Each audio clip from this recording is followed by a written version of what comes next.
हे भगवान,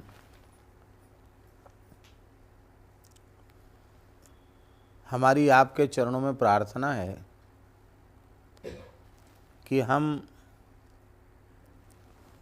आपके स्वभाव को, आपके शील को, आपके गुणों को, आपकी अपार करुणा को, आपके अपार भक्तों के प्रति वात्सल्य को और आपकी निरतिशय उदारता को संतों से, गुरुजनों से जानकर भी अब और किसके द्वार पर मैं जाऊं। आपका चरित्र न सुना होता, आपके मंगलमय शील स्वभाव का श्रवण न किया होता तो इधर उधर भटकता। लेकिन आपके जैसा स्वभाव, अस स्वभाव कहूँ सुनऊँ न देखूँ, केहि खगेश रघुपति समलेखूँ। आप असंख्येय कल्याण गुणगण निलय हैं, संपूर्ण हेय गुणों के विरोधी हैं, कोई भी हेय गुण आप में नहीं है। आपके जैसे आप ही हैं। श्रीमद् भागवत में उद्धव जी कह रहे हैं, अहो वकीयम स्तन कालकूटम जिघांसया पायदप्य साध्वी लेभे गतिम धात्रुचिताम ततोन्यम कंबा दयालुम शरणम ब्रजेम। बड़े विस्मय की बात है। बक दैत्य की बहन बकी पूतना अपने स्तनों में भयंकर कालकूट जहर विष लगा करके आई, मारने का संकल्प लेकर आई और उस बाल हत्यारिणी रक्तपान करने वाली दुष्टा पूतना को, जो दुष्ट संकल्प लेकर आई थी, उसको श्री कृष्ण ने वह गति प्रदान कर दी जो माता को प्रदान करनी चाहिए थी। तो जो गति माता को मिलनी चाहिए वह पूतना को दे दी। तो अब प्रश्न है हमारा कि कंबा दयालुम शरणम ब्रजेम, इन श्री कृष्ण से बढ़कर कौन कृपालु दयालु है जिसकी शरण में जाया जाए। या तो आपकी दयालुता का बोध न होता, आपकी कृपालुता का बोध न होता, तो संसार में कितने हैं जो आपके दरबार में उपस्थित होते हैं।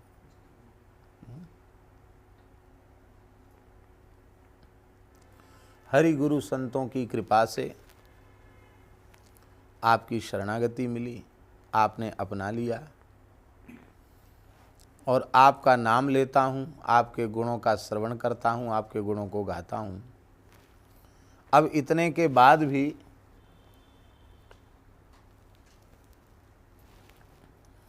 मैं और किसके द्वार पर जाऊँ, कहाँ जाऊँ, किसके सामने हाथ फैलाऊँ।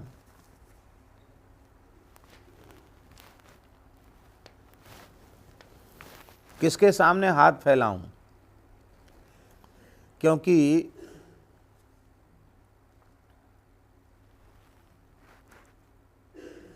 आपके अतिरिक्त और कोई ऐसा भुवन कोश ब्रह्मांड में है ही नहीं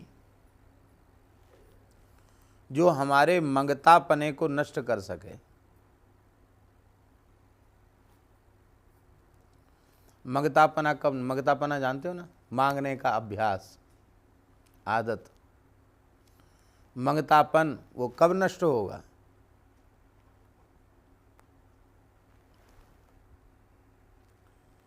जब तक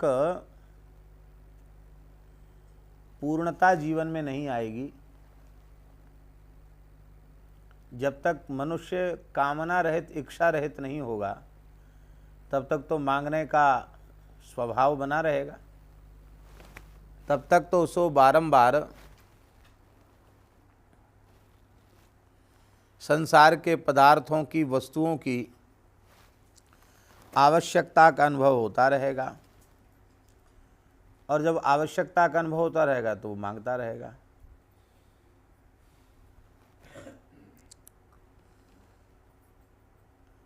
जब तक जीव की स्थिति, जीव के अंतःकरण की स्थिति शरीर और संसार में है, तब तक उसका ममतापना नष्ट नहीं हो सकता। जब वह आत्माराम, आप्त काम, पूर्ण काम, परम निष्काम हो जाएगा, उसके अंतःकरण की स्थिति आपके मंगलमय नामरूप गुणलीला में हो जाएगी।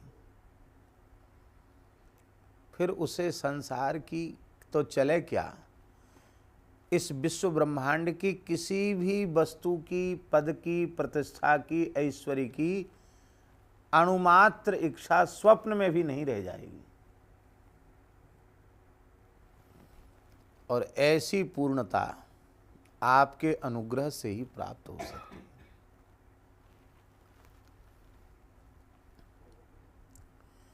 जो स्वयं अपूर्ण है, अधूरा है,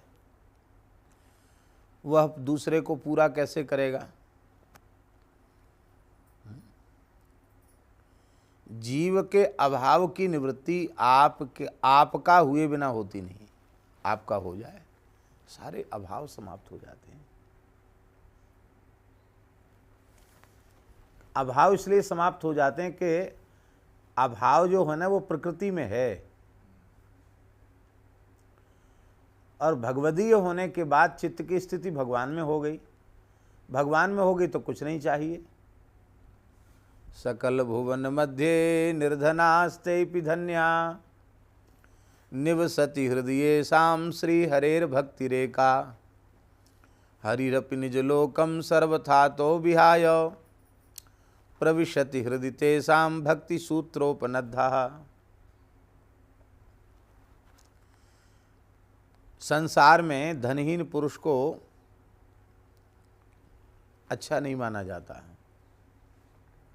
उसको लोग कहते रे बड़ा गर्हित है। सर्वे गुणाः कांचनमाश्रयन्ति, धनवान पुरुष को ही श्रेष्ठ माना जाता है।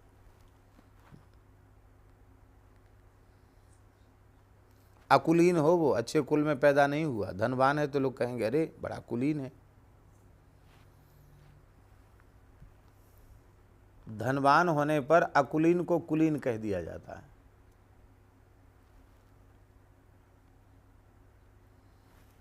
कुछ बोलना न जानता हो, लोग कहेंगे वाह कितना गंभीर उन्होंने वक्तव्य दिया, उसको अच्छा प्रवचन करता माना जाएगा।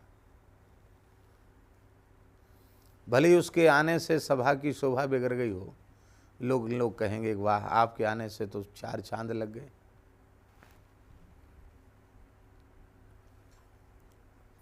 सारे दोष ढक गए और सारे गुण प्रकट हो गए। सर्वे गुणाः कांचनमाश्रयन्ति, सारे गुण धन में हैं। लेकिन ये संसार की स्थिति है। संतों की सभा में, भगवान के प्रेमी अनुरागी भक्तों की सभा में, संसार का भले ही वह सबसे बड़ा दरिद्र कंगाल व्यक्ति, धनहीन व्यक्ति हो, लेकिन यदि विशुद्धा रसरूपा प्रेम लक्षणा भक्ति उसके हृदय में विराजमान है तो वह संतों की सभा में धन्यवाद देने के योग्य होता है। क्यों? वैकुंठनाथ भगवान श्री हरि उसके प्रेम सूत्र में बंधकर, भक्ति सूत्र में बंधकर उसके हृदय में आकर विराजमान हो जाते हैं, बंध के बैठते हैं। इसका मतलब है उनकी हिम्मत नहीं जो हृदय से निकल के कहीं चले जाएं। ऐसे प्रेम बंधन में बंध करके वो बैठते हैं।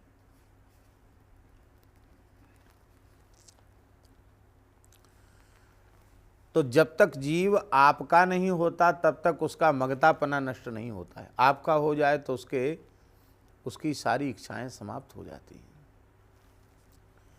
आपकी कृपा से वह परिपूर्ण काम हो जाता है। हे भगवान, अभिमत दातार कौन? आप ही कृपा करके बतावें। मनोवांछित फल को देने वाला आपके जैसा कोई दूसरा है क्या?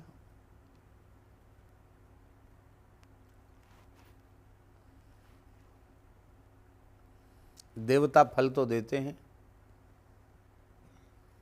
पर बड़े स्वल्प फल देते हैं। छाएव कर्म सचिवाः, छाया के समान देवता कर्म सचिव हैं।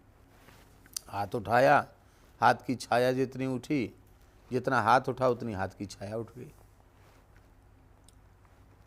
एकदम बनियागिरी वाला हिसाब किताब जोड़ करके, गुणा भाग लगा करके तब देवता स्वल्प फल देते हैं।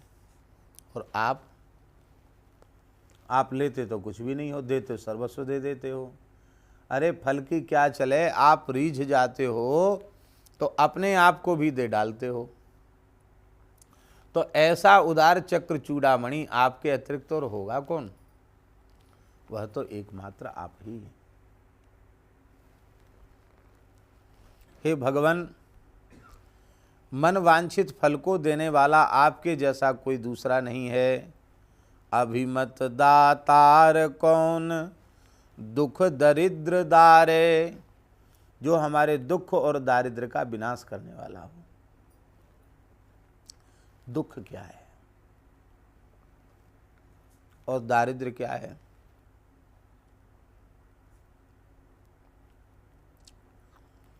संसार में तो अनेक प्रकार के दुख हैं,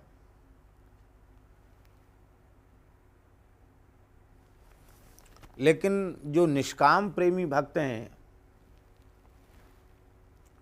उनके जीवन में किसी लौकिक पारलौकिक पदार्थ वस्तु की तो चाह उनके जीवन में है नहीं, चाहिए नहीं कुछ, तो दुख क्या होगा? पर एक ही दुख उनके हृदय में सदा व्याप्त रहता है। कौन सा दुख?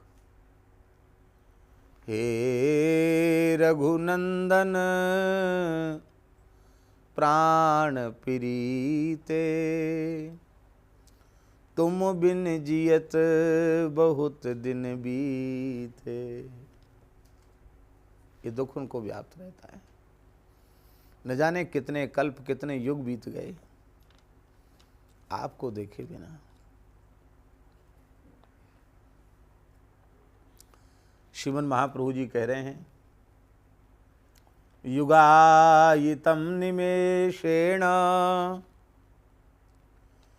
चक्षुषा प्रावृषायितम शून्यायितम जगत सर्वम गोविंद विरहेण में।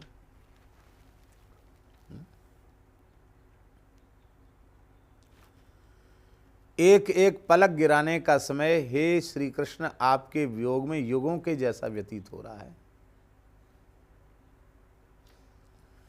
आंखें सावन भादों की घटा बनी हुई हैं, सारा जगत सूना दिखाई पड़ रहा है आपके विरह में। कहीं अच्छा नहीं लगता, कहीं कुछ सुहावना नहीं लगता। दर्शन को ने ना तपे, बचन सुनन को कान, मिलिवे को हियरा तपे, जिये के जीवन प्राण। गोवर्धन वासी सांवरे, तुम बिन रहो न जाए। तो कृष्ण अप्राप्ति, भगवान की अप्राप्ति, हे नाथ, हे रघुनाथ, आपका मंगलमय दर्शन अब तक नहीं हुआ, आपके चरण कमलों की प्राप्ति नहीं भई। आपका दर्शन हो जाए, स्पर्श हो जाए और आप अपनी वाणी से कह दें, तुलसी तू मेरो। कल हमने कहा ना, बारिक कहिए कृपाल, तुलसीदास मेरो। हे प्रभु, एक बार कह दीजिए कि तुलसीदास तुम मेरे हो। तो ये तो तब होगा ना जब पहले प्रत्यक्ष दर्शन होगा, फिर हम चरणों में पड़ेंगे, प्रणाम करेंगे, फिर आप अपनी आजानुलंबित भुजाओं में भर के उठाकर हृदय से लगाएंगे, अरे भाई तुलसीदास जी क्यों रो रहे हो, अब तुम मेरे हो, अब क्यों रोना। ये तुलसीदास जी चाहते हैं। तो भक्तों के जीवन में दुख नहीं है। दुख क्या है? भगवान की प्राप्ति अब तक नहीं हुई, यही दुख है। भगवद वियोग ही दुख है उनका।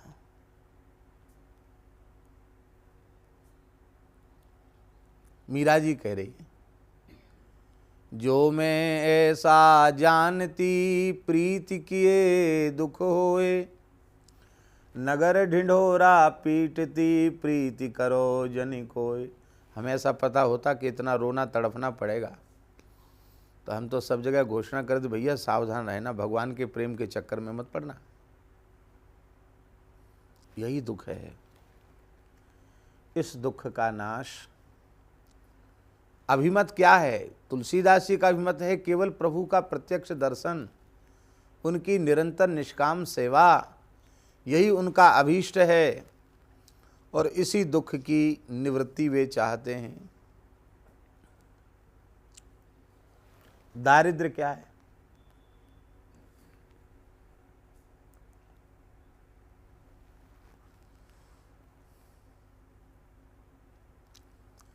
दारिद्र्य जो है, भगवान ने उद्धव जी से तो कहा दरिद्रो यस्तो संतुष्टा, जो असंतोषी है वो दरिद्र है। धनहीन व्यक्ति दरिद्र नहीं है,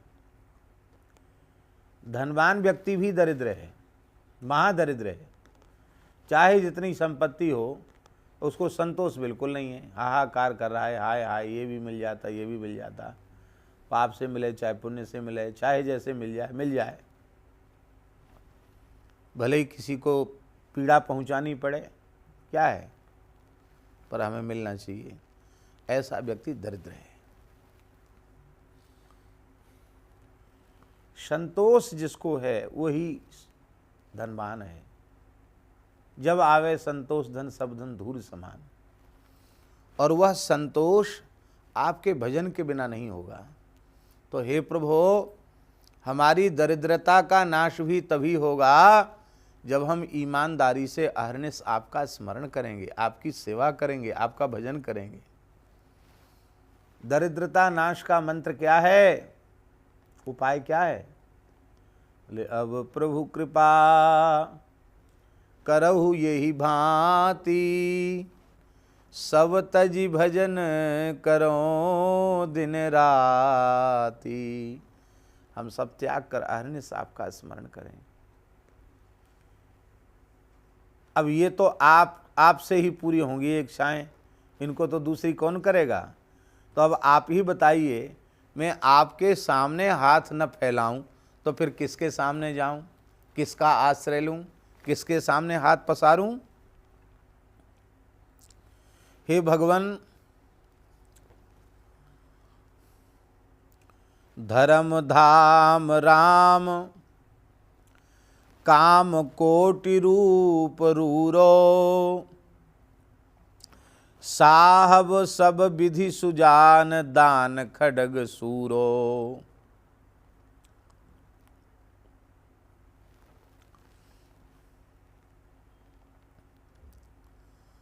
जीवन में धर्म की महती आवश्यकता है। धर्म और सदाचार से शून्य जीवन आकार प्रकार में मनुष्य के जैसा दिखने पर भी मनुष्य का नहीं है। आकार में तो लगेगा कि आदमी है, लेकिन जिसके जीवन में सत्य सदाचार धर्म नहीं है, उस व्यक्ति का जीवन पशु से भी गया बीता है। पशु से इसलिए गया बीता है कि पशु अपनी उदर पूर्ति के लिए किसी से झूठ नहीं बोलता, किसी की चोरी नहीं करता, बेईमानी नहीं करता, किसी के घर पे कब्जा नहीं करता, किसी की जमीन नहीं हड़पता। हाँ, उतना जरूर है कि पशु जो है वो उसकी कामना पूर्ति में कोई दूसरा पशु बाधक बनता है तो बस उतना स्वार्थ सिद्धि के लिए लड़ झगड़ लेता, इतना ही है। बाकी और कुछ बेवजह किसी से अटके, किसी की ज़मीन पर कब्जा करे, किसी से झूठ बोले। यहाँ तक कि एक बात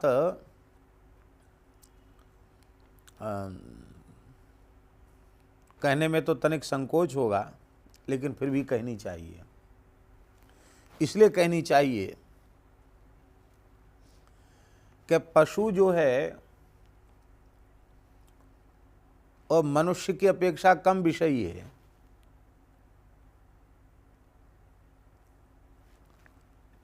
कोई भी पशु मादा जब वह गर्भ धारण के योग्य होती है तभी नर पशु का समागम करती है। उसके अतिरिक्त वर्ष पर्यंत वो संयम पूर्वक वो रहते हैं पशु। और मनुष्य जिसके जीवन में धर्म सदाचार नहीं है वो तो पशु से भी गया बीता है।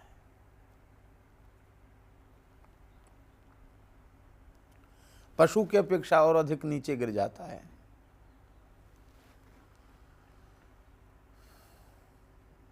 तो जीवन में धर्म बहुत जरूरी है। धर्मेण हीनः पशु भी समानः, धर्म से हीन मनुष्य पशु के समान है और पशु से भी गया बीता है। धर्म क्या है? गोस्वामी तुलसीदास जी कहते धर्म धाम राम, राम जी ही धर्म के धाम हैं। धाम माने घर। धर्म रहता कहाँ है? राम जी में रहता है। आपको धर्म के संबंध में कुछ समझना है, जानना है, तो आप राम जी को देख लो। राम जी में धर्म रहता है। प्रातःकाल जगने से लेके सोने तक राम जी की प्रत्येक क्रिया ऐसी है जो धर्म और सदाचार के अनुकूल है।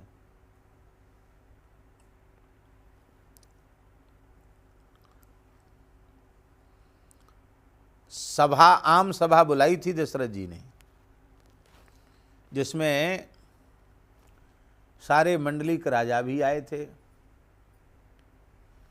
और प्रजा के सभी वर्ग के लोग थे वाल्मीकि रामायण के अनुसार।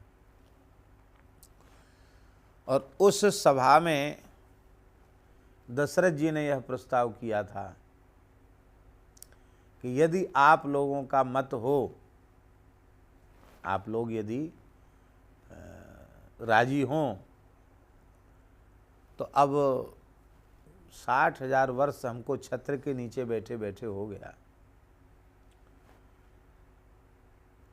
60 वर्ष सहस्राणी, 60,000 वर्ष हो गए। अब हम अपनी आँखों से श्री राम को युवराज पद पर अभिषिक्त होते हुए देखना चाहते हैं। तो वाल्मीकि में लिखा है कि जैसे मेघ के काली काली घटाओं को देख करके और गर्जना सुन करके मयूर पंख फुला करके कूजने लग जाते हैं, नाचने लग जाते, सब नाचने लग गए। अरे बोले महाराज, अयोध्या नहीं पूरे धरती के लोग यही कामना कर रहे हैं कि राम जी युवराज। दशरथ जी ने राजनीतिक पैंतरा बदला।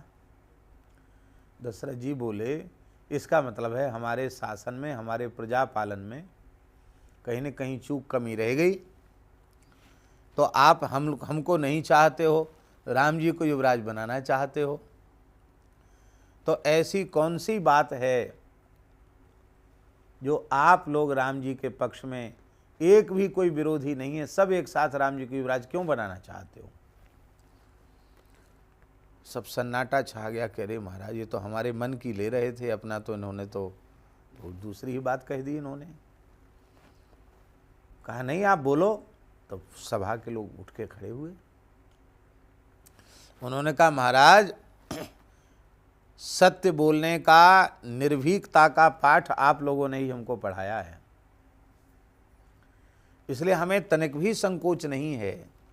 आपके पवित्र सूर्य वंश में, इक्ष्वाकु वंश में राम जी के जैसे गुण तो राम जी में ही है। आप में कोई कमी नहीं है। आपने अपने औरस पुत्रों के समान हमारा पालन पोषण किया है, पर राम जी के जैसे गुण तो राम जी में। छोटे छोटे बालक और स्त्रियां देवताओं की उपासना करके यही मांगती हैं कि राम जी राजा बने। फिर राम जी के गुणों का प्रजा ने वर्णन किया है। कितनी प्रसन्नता हुई है दशरथ जी को। सुमंत्र जाओ, राम भद्र को बुलाओ। राम जी को दरबार में बुलाया गया। राम जी ने विनम्रतापूर्वक प्रणाम किया। कहा देखो सारी प्रजा, सभी प्रकृति, सभी तुम्हें युवराज पद पर अभिषिक्त होते हुए देखना चाहते हैं। राम कल पुष्य नक्षत्र में तुम्हारा राज्याभिषेक होगा।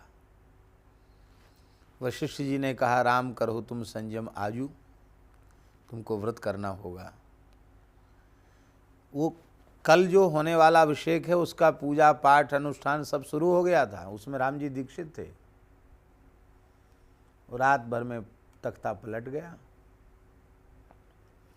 सवेरे राम जी पहुंच गए और दशरथ जी की स्थिति उन्होंने देखी। राम जी का वनवास हो गया। राम जी ने कहा, पिबेयमपि विषम तीक्ष्णम पतेयमपि पावके। पिताजी, आपके धर्म और सत्य की रक्षा के लिए मैं हालाहल विष पी सकता हूँ, धधकती हुई आग में कूद सकता हूँ। राज्य कौन सी चीज है? इतनी छोटी सी बात के लिए आप इतने दुखी हो गए, इतने संकोच में पड़ गए। आपने जिस धर्म जिस सत्य का पालन पूरे जीवन पर्यंत किया है, उससे आपको डिगना नहीं चाहिए।